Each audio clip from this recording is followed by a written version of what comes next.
I found explicit emails between my fiancé and his ex where he says he's still in love with her, trashes my body, and admits he can't even get off unless he's thinking about her, and I'm ready to pack my bags without saying a word. My fiancé, Dale, and I have been together for 5 years. We are as solid as I guess anyone thinks they are before something like this blindsides them. I am in total and complete shock. I'm just sitting here shaking. I can't even cry yet. Dale is at work right now. I haven't texted him or called him or anything at this point.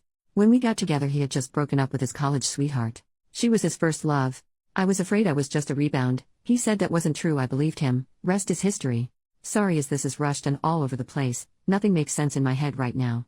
I used his laptop about 2 hours ago to open his contacts list he has saved on there so I could get addresses for our wedding invites. Been telling him to get those to me for over a week, so I decided to do it myself. He keeps his contacts info on his email. When I opened his email, I saw an email on the very top of his inbox with the subject line read Jen, fake name, how can I win? The subject line got cut off after that, so I couldn't see more without clicking. Jen is the name of his ex from college. I sat there for at least 10 minutes trying to decide if I should open it or not. But then I decided he should have nothing to hide, so I did. The rest of the subject line was, Re Jen, how can I when you still exist? The email was her replying to a string of emails between the two of them that has gone on for over a week. Long story short, Dale is still in love with Jen. He thinks about her constantly. He'll never find another woman like her. Even worse is that he makes fun of me and she laughs about it. One email she asks him why I don't make him happy and isn't he satisfied with me? I can't remember word for word, and I don't feel like reading it again, but he said something like she tries. She's just not good though, way too vanilla. I love her, but the only way I can get off is when I think about screwing you and how dripping you'd get. I think every inch of my bed was soaked from you. I have the biggest heart on just thinking about it. And then she answered with a bunch of lol-s and said she felt sorry for the poor girl. Another thing he said was that he made fun of me for having a large scar across my chest, onto my left breast, which has disfigured the nip a bit. He said it looked like something out of Edward Scissorhands. That is almost too much to bear. He might as well have punched me in the gut. I was in an awful car accident when I was a teenager. I had a big piece of dashboard shatter and basically fly into my chest.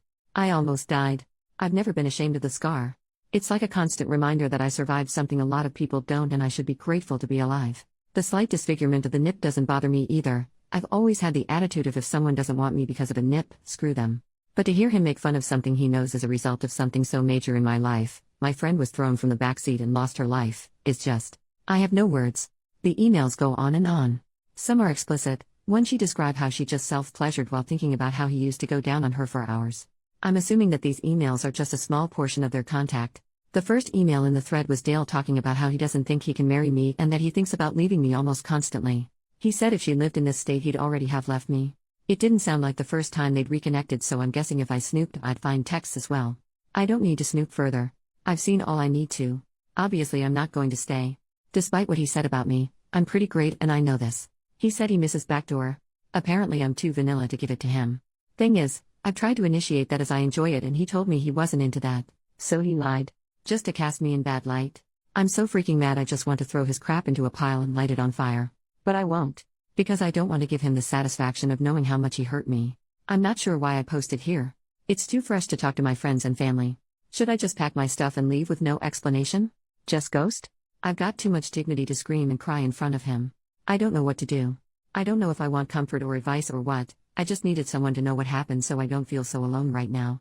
Update. Hey everyone. First off, thank you for caring so much about my situation. You all have great advice, encouragement, and you help me hold on to the strength I need to make it through this.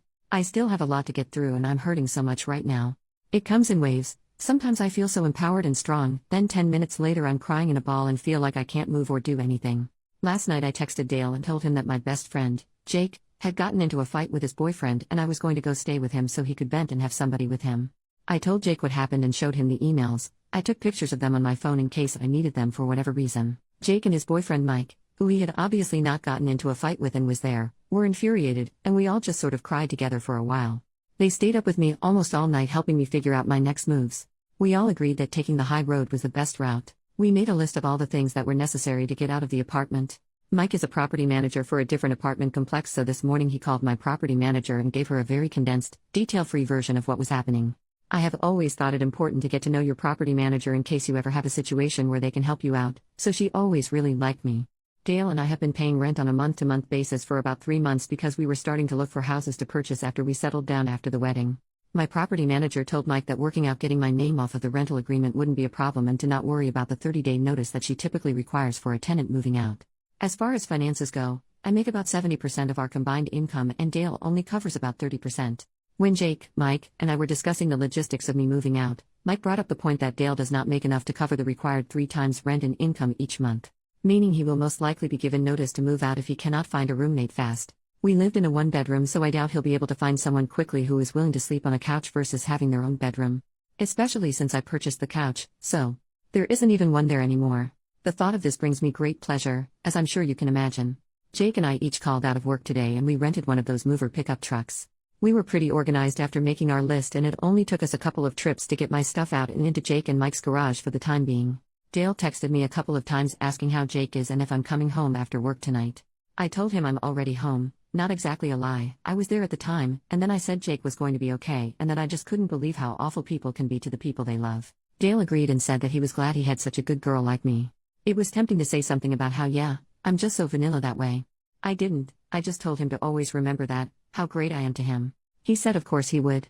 That felt pretty satisfying, and I hope he does remember that every day for the rest of his life. Whoever it was that posted about the vanilla ice cream idea, Jake, Mike, and I laughed about that hysterically last night. It was the first thing that made me laugh like that and maybe the only thing for a while, so thank you for that. I didn't end up ruining any of Dale's stuff. I didn't print out the emails and send them to his family/friends. I didn't do anything destructive or spiteful. However, after all my stuff was out, Jake and I made a trip to the grocery store. I took that poster's advice and I bought one of those big plastic tubs of vanilla ice cream. I left it on the counter with a note and my engagement ring. I wrote, I know vanilla isn't your favorite flavor, but this is the only vanilla you'll be eating from now on. XOXO. I mean, I am human. I had to leave him with a little bit of a bang. So here I am. Staying with Mike and Jake for a while. Finding an apartment will be no issue for me. I'm comfortable financially on my own with a stable job. I have to deal with the deposits I put down for the venues for both the wedding and the reception. I can't right now, I'm too much of a mess emotionally. I will by the week's end though, as I know I can't put it off any longer if there's any hope at all of getting refunded. I had already booked our honeymoon, but I did pay the extra for insurance if the trip needed to be cancelled. I honestly don't really know what exactly the insurance covers. I'll have to look into it. Whether or not I can get a refund for Dale's ticket, I will be going on my first trip out of the country on my own and I am happy about this. It's one bright thing to look forward to through this whole mess. I will sell my wedding dress, which was a low-cut dress by the way, and showed my scar off as much as a wedding dress can. I guess Dale would have found that gross. Or maybe I'll burn it.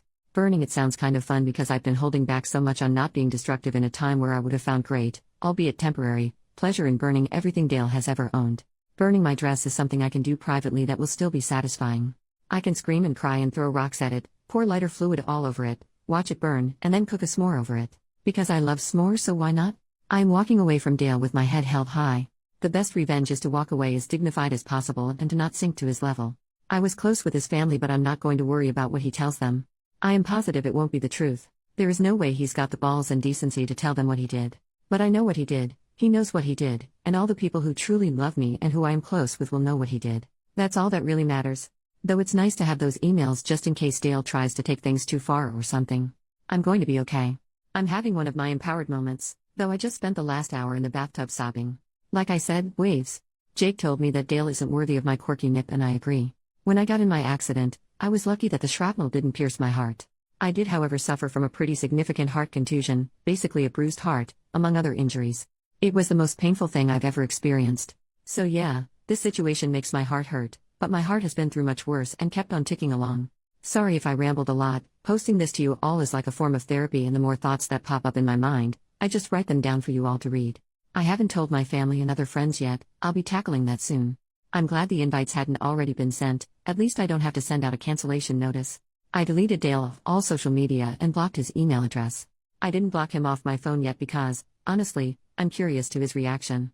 I can promise you all that I will not respond at all. Not to a single text or call. But I can't help but be interested to see how he reacts. I will block him tomorrow though.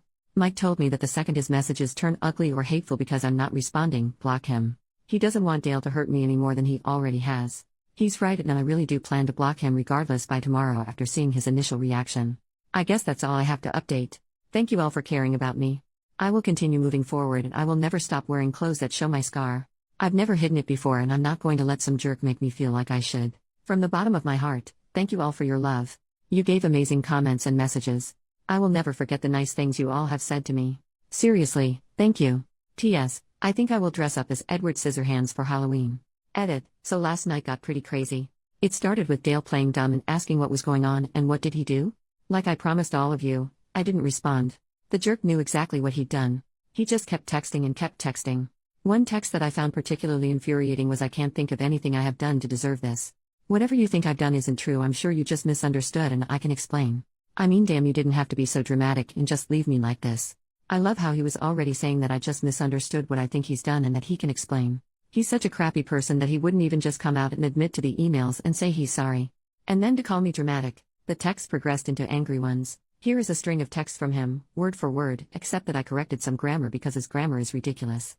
Each text was probably sent about 2 minutes apart, sometimes less.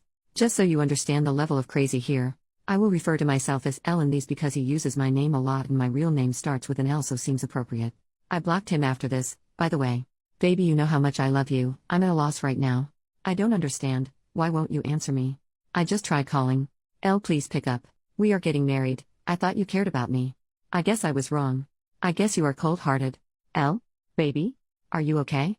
At least answer me so I know you are okay and not hurt or something. Seriously? L. Seriously, you're a beach. I didn't mean that. I'm just getting really worried and upset. He took about a 20-minute break between that one and this monstrosity. You know what? I did mean that.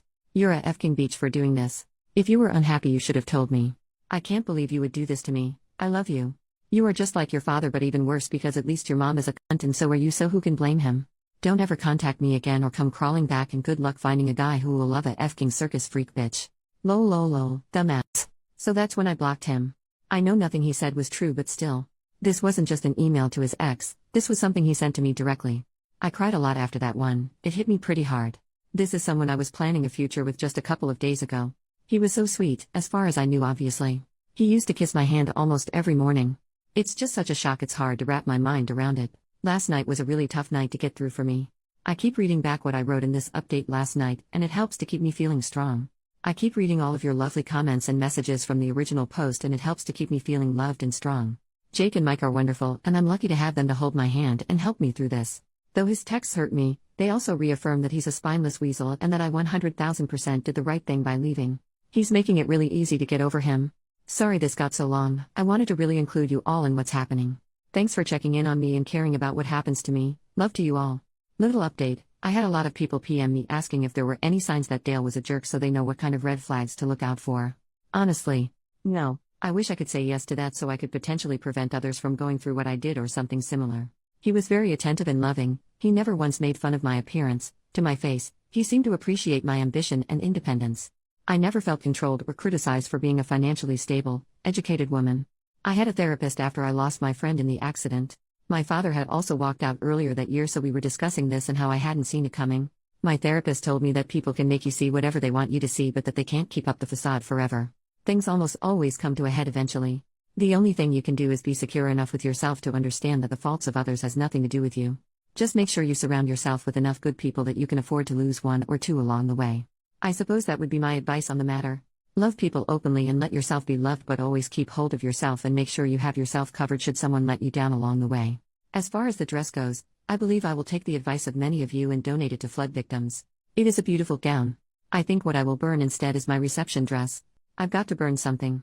Second update. Hey Reddit. I am doing great. I haven't spoken to Dale since our split, though he did show up at Jake and Mike's place twice and they had to basically shoo him away, and he would send flowers and cards to Jake and Mike's place for me for close to 3 months before giving up. I have no idea what is happening in his life these days, which is a wonderful thing. I ended up going on my honeymoon alone and it was fabulous. I went to Spain and had such incredible experiences. And the food. You all, it was wonderful. About 5 months ago I bought a home. My very first home. Just a small little starter home, and it's not much, but it's mine and I love it. I've also done a fair share of traveling. Mostly by myself because there is something just empowering and magical about traveling by yourself. Quiet moments alone, just taking in amazing sights and experiences. Though I've also traveled with Jake to Canada, which was a very fun trip, and had a Vegas trip with 5 other friends. As far as my romantic life, I'm having fun. I'm staying single, and I would like to stay single for a while. Unless I meet someone who just sweeps me off my feet. I have met some men during my travels and around the city that seem to have no problem with my circus freak scar though. So that's about it. I am forever grateful to how much you all rallied around me and lifted me up during a very low time. It meant and still means so much. You are all wonderful, kind people. Even when I logged on to this account today for the first time in months, I still had people messaging me words of encouragement as little as 2 weeks ago. That is, not to sound corny, sort of magical. That complete stranger shows such compassion. Thanks for being rad, Reddit.